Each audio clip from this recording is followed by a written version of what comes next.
Selam aleykum, hürmetli dostlar. Benim adım Anastasия Levkova. Ben Ukrayin yazıcım. Аших Омер Кетабанин Мойліфи Олам. Дорогі друзі, я би дуже хотіла продовжити розповідати про свою книжку кримсько-татарською мовою, але, на жаль, не володію нею так, щоб могти говорити довго. Тому продовжу українською. Моя книжка «Аших Омер» вийшла в цьому році у київському видавництві «Портал».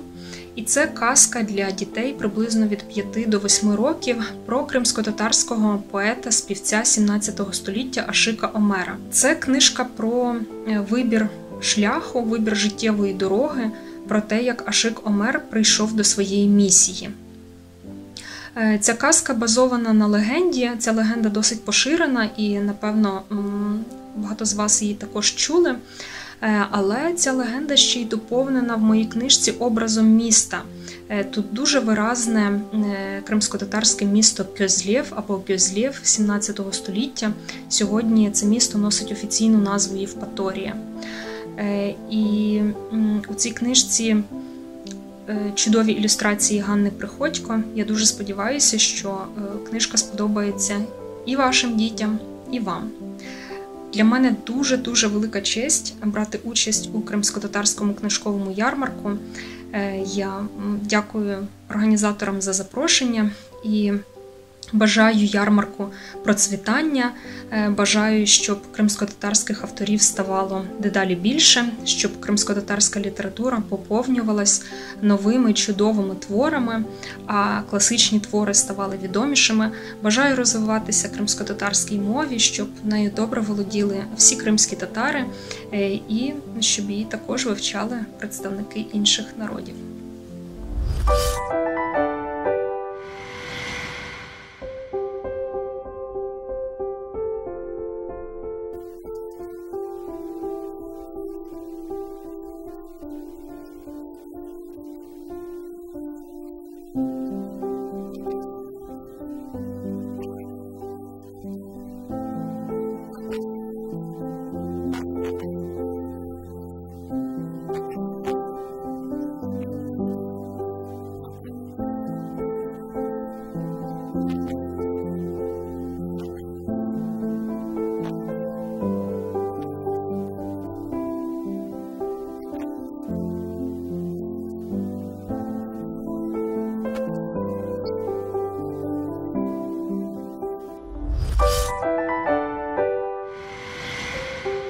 Merhabalar, ben Hande Gündüz. Türkiye'de Necmettin Erbakan Üniversitesi Tarih Anabilim Dalı'nda doktora yapmaktayım.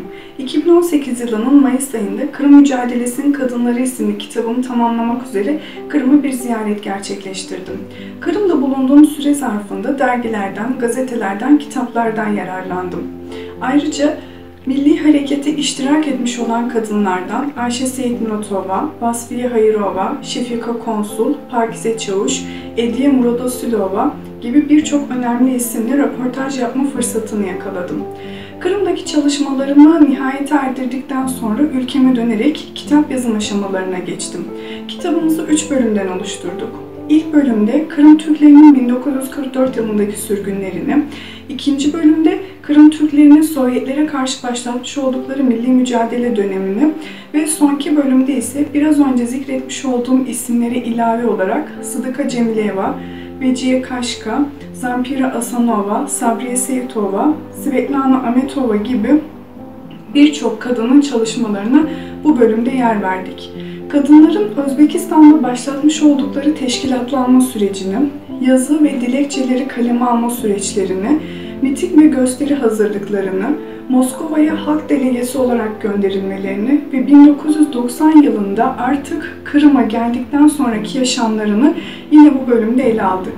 Kısacası Kırım ve Kırım Türklerinin bizler için olan ehemmiyetlerinden ötürü bu kitabı Türk tarihine kazandırdık.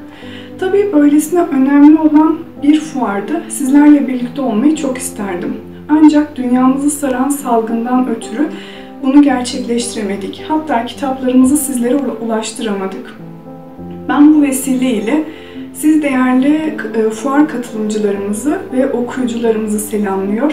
Fuarın hayırlar getirmesini temenni ediyorum. Hoşça kalın.